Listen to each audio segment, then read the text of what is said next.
So after everything we have 4 basic aggregates. So coming to a conclusion, जो हमने diagram किया उससे हमें पता चलता है कि we have 8 aggregates.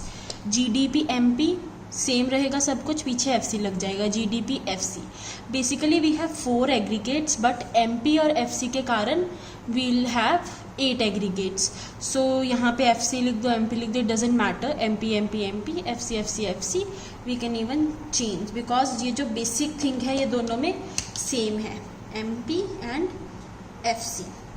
So GDP MP, GDP FC, NDP MP, NDP FC, GNP MP, GNP FC, NNP MP, NNP FC.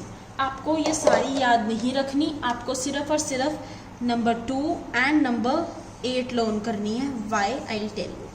हम कहते हैं ना कि इनमें से डोमेस्टिक इनकम है, नेशनल इनकम है.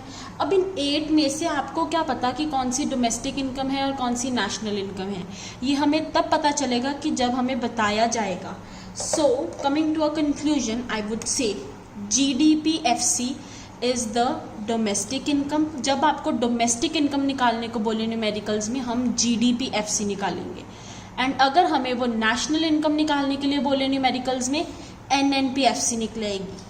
Because NNP FC is the purest form of national income. इन सभी 8 एग्रीगेट्स में से NNP FC is the purest form and the most accurate form for related aggregates. अब आगे आपको वो इनमें से किसी की भी डेफिनेशन बनाने के लिए पूछ सकते हैं, तो इनकी मतलब किसी की भी पूछ सकते हैं definition. And the definition for 8 of them is very easy, which I will tell you.